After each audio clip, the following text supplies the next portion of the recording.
They told us to fear death, to close our eyes to it, to push it far from our minds, as if ignoring it would delay the inevitable. But what if death wasn't the end? What if it was just the beginning of the most important test you will ever face?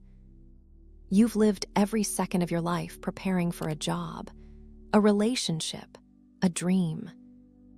But no one ever told you how to prepare for the moment everything stops. Or does it? We chase, we consume, we compete. Always moving. Always distracted. Never once stopping to ask, what happens next?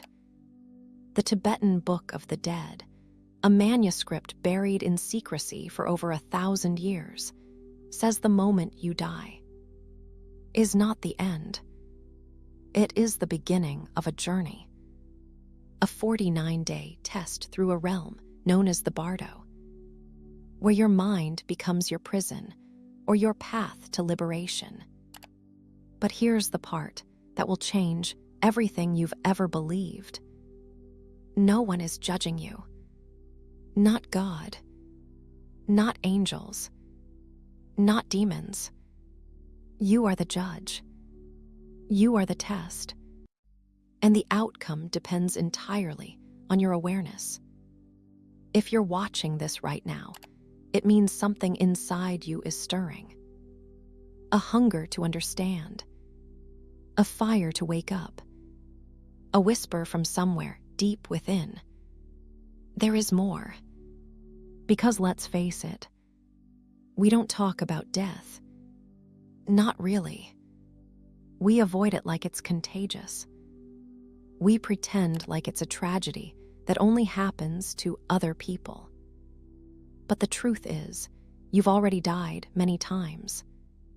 Every heartbreak, every loss, every time you let go of a version of yourself, you died to something. And each of those moments was training for the final test. You weren't born to live in fear. You weren't born to waste time in cycles of guilt, regret, and attachment. You were born to wake up, to transcend, to break free. And that journey starts now. I'm not here to scare you. I'm not here to preach. I'm here to remind you that you are far more powerful than you've been led to believe. Because the Tibetan masters didn't write their sacred teachings for the elite. They wrote them for the brave, for the ones willing to look beyond the veil, for the few who dare to prepare, not for death, but for liberation. This video is for those few.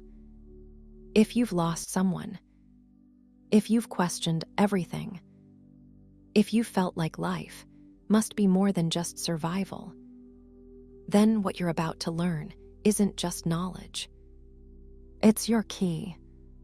A key to unlock the truth of what happens next. A key to the only escape that matters. The escape from the endless cycle of forgetting. This is not about believing in reincarnation. This is not about religion or doctrine. This is about mastering the mind, understanding the illusion, and choosing to live right now with the kind of awareness that changes everything. Because if you are not conscious in life, you will not be conscious in death. And if you are not conscious in death, you will repeat this life again, over and over and over, until you finally remember. It's not about escaping death. It's about waking up from the illusion of life itself. The moment you die is the most important moment of your life. Tibetan Book of the Dead. Let's begin. Death is not the extinguishing of the flame. It is the moment the wind stops blowing and the flame finally sees itself. The first lesson from the Tibetan Book of the Dead is this: you don't die when your heart stops. You die when your awareness fades. The moment your body lets go, your mind becomes everything. You're no longer tied to the rules of this world: gravity, language, time. You're floating, aware, conscious, but unanchored. And that's where the test begins. In that split second, between your last breath and what comes next, you're greeted by the clear light. It is blinding. It is all-encompassing. It is everything you are without your name, your memories, or your story. And if you recognize it, surrender to it, and trust it, you are free. Completely free. But almost no one does. Because what we call death isn't painful, it's clarity. And clarity terrifies the unprepared. What happens when we're not ready for that clarity? We panic. We grasp for our name. We reach for our identity, our family, our regrets. And instead of merging with the light, we resist it. That resistance, just one tiny moment of fear, is all it takes to begin the descent into illusion. You start hearing whispers, familiar voices calling your name. You see places you once knew, childhood bedrooms, loved ones, even gods or demons. But here's the truth that no one wants to hear. It's not real. None of it is. It's the mind trying to comfort itself, trying to rebuild a reality it understands. But in the Bardo, your thoughts are paint. Your fears are the brush. And your untrained mind is the hand holding it. The world you see after death is built from what you believe in life. In life, we call them daydreams. In death, we call them visions. But they are the same thing, your mind projecting reality. In the Bardo, everything is a mirror. And if you don't understand that, you'll follow reflections down into darkness. You may see religious figures. You may see heaven. You may even see loved ones reaching out. But the book warns, they are not saviors. They are not guides. They are you. Your beliefs. Your attachments. Your fears. Manifested into form. Most people don't pass this test. Not because they're bad, but because they're blind. They chase comfort. They cling to what's familiar. And in doing so, they miss the path of liberation. Then the visions shift. At first, the world glows. You see radiant beings, compassionate lights, divine voices. And you think, this must be paradise. But the Tibetan masters say, these are not heavens. They are your highest self, reflected back at you. If you merge with them, if you understand that they are you are liberated. But if you hesitate, if you cling, they vanish. And what replaces them is the shadow side. The wrathful deities arrive. Monstrous, nightmarish figures. Screaming, shifting, chasing. Demons. No. Just your regrets. Your anger. Your shame. Given shape and sound. They attack only when you believe they can. And they dissolve the moment you see them for what they are. Yourself. Weeks pass in the Bardo, though time no longer has meaning. And then it happens. The great mirror. You relive your life. Every moment. Every choice. Every lie. Every kindness. Every betrayal. But this isn't just memory. It is experience. From both sides. You feel what you gave. You feel what you caused. You feel what you never understood. You see the world not just as yourself, but as every soul you touched. There is no judge, no courtroom, no divine voice declaring your fate. You are the judge, and your sentence is the energy you carry. Guilt pulls you downward. Peace lifts you upward. But neither is reward or punishment. They are magnets, drawing you toward your next incarnation or toward your freedom. Now, only one choice remains. The illusions return, but they no longer scream. They comfort. They soothe. They show you love. Family, peaceful places, familiar smiles. But it's all a trick, a final test. If you cling, if you reach, you return to a womb, to a body, to another round of forgetting. But if you remain still, if you allow all of it to pass, the pull disappears, and you become free. This moment is the gate to everything, or to another beginning you will not remember. Here's the part no one tells you. The Bardo doesn't begin when you die. It's already happening. Right now. The illusions that trap souls in the afterlife, they are already working on you. The distractions, the fear, the attachments, the chase, everything you're doing in life, you will do in death unless you learn to see it. And this is the deepest teaching of all. If you are not aware now, you will not be aware later. If you're ruled by fear today, you will be ruled by monsters tomorrow.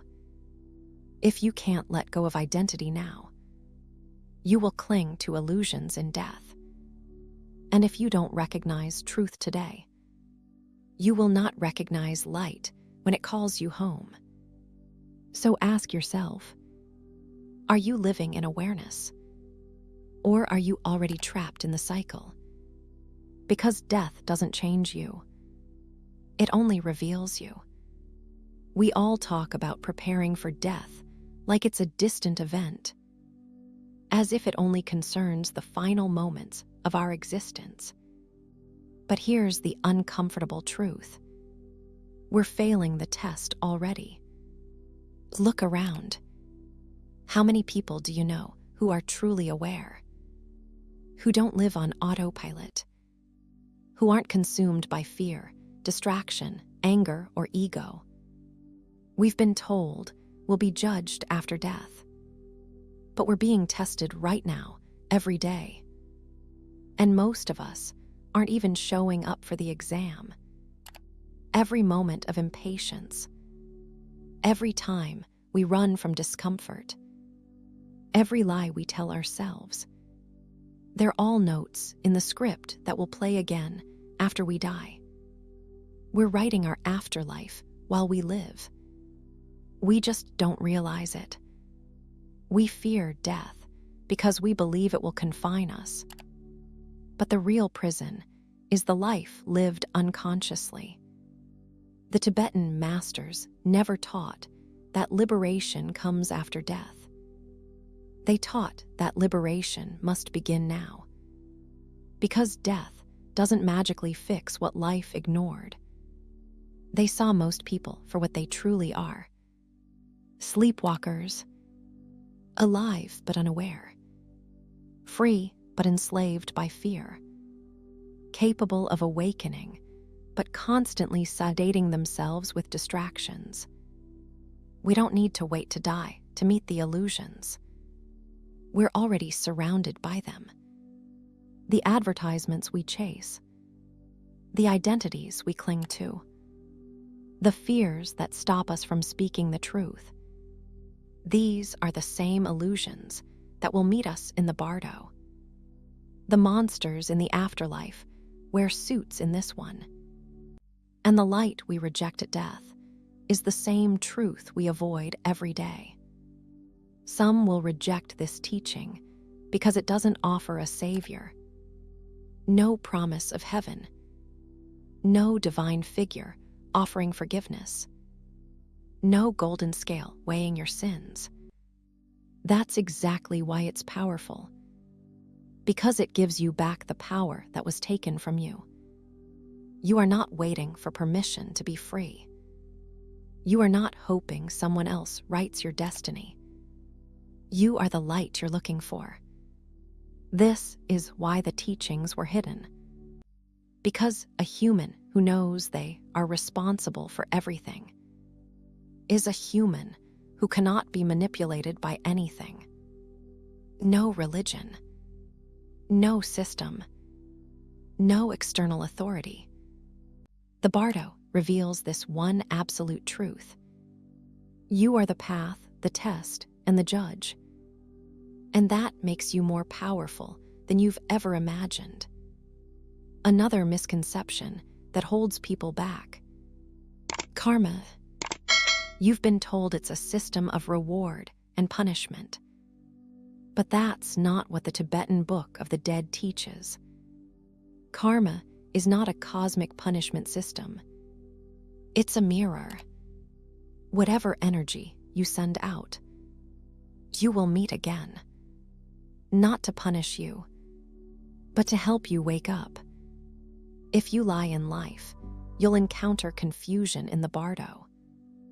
If you spread fear in life, you'll see it in monstrous form after death.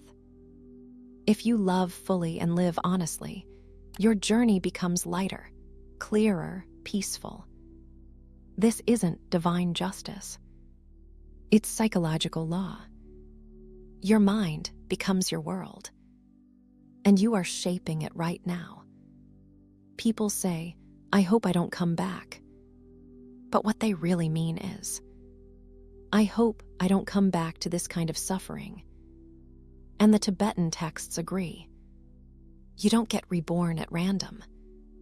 You don't come back because the universe punishes you. You come back because you're still holding on. To identity. To fear. To longing. To unfinished emotions and desires. The more tightly you hold them, the more gravity they have. And the moment you die, they pull you back like an anchor. Rebirth is not failure. It's the default outcome of attachment. And liberation is not reward. It's the outcome of letting go. Here's the most seductive illusion of all time. We think we have plenty. We say things like, "I'll meditate later. I'll deal with my pain when life slows down. I'll think about death when I'm older." But time is a lie. Not just in the Bardo.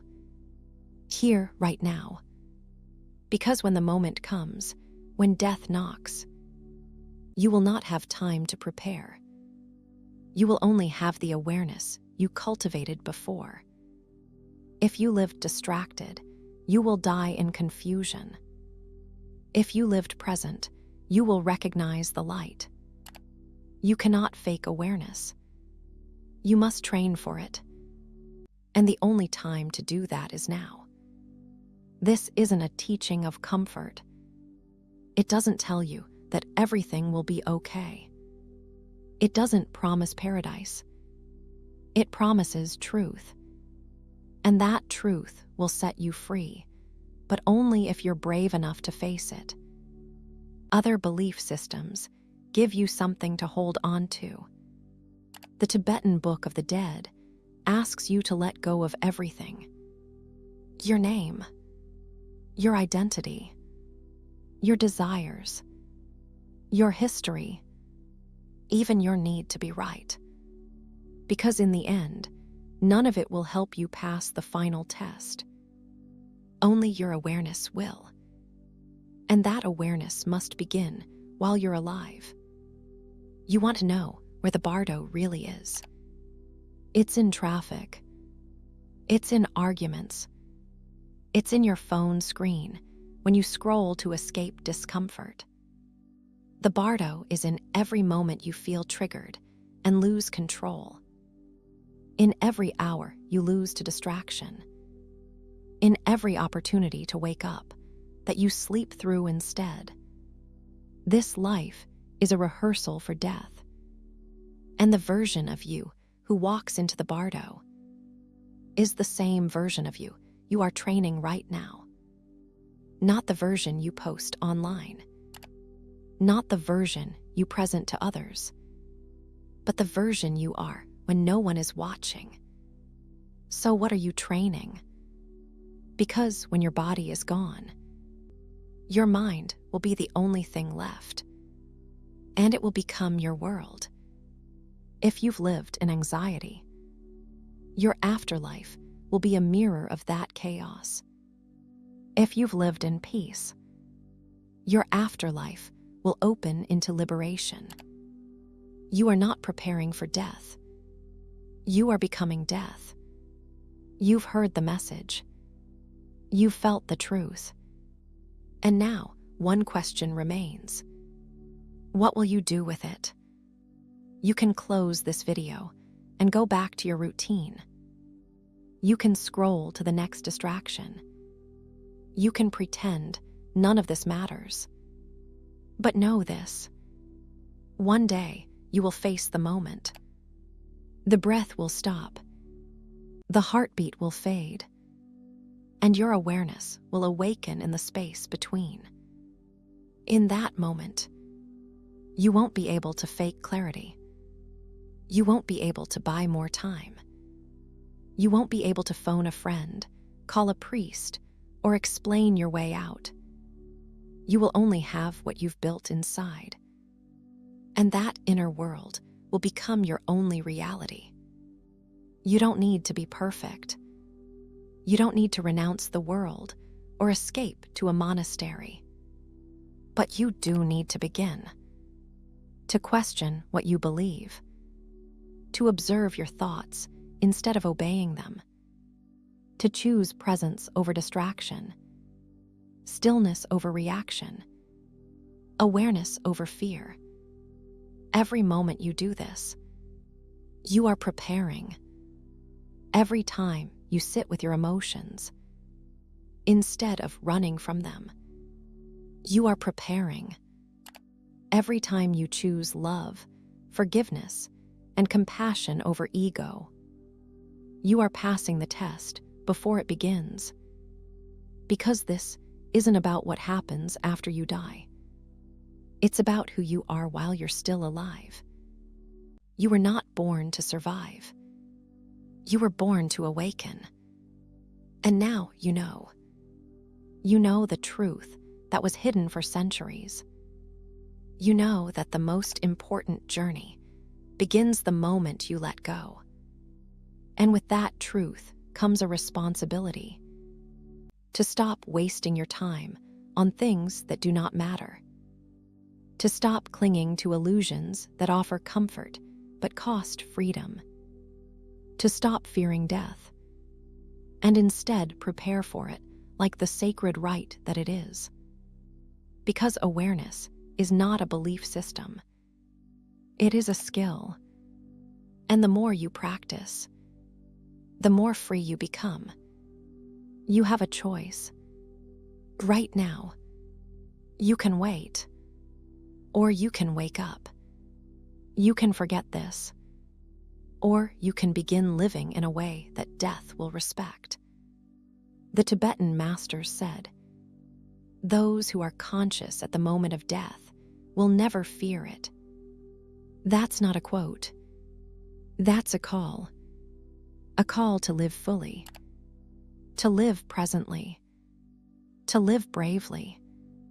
Because the most dangerous thing you can do is live a life that leaves you unprepared. Awareness is the only key to freedom. This is not the end of the message. This is the beginning of your awakening. If this video stirred something in you, don't ignore it. Reflect. Practice. Remember. Because the next time you open your eyes may not be in this life. And when that moment comes, you will either return in confusion or rise in complete, infinite freedom. The choice is yours. And it starts now. Comment, "I am aware," if you choose to begin. Share this if someone you love is ready to wake up. And remember, the test is already happening. You just forgot you were in it.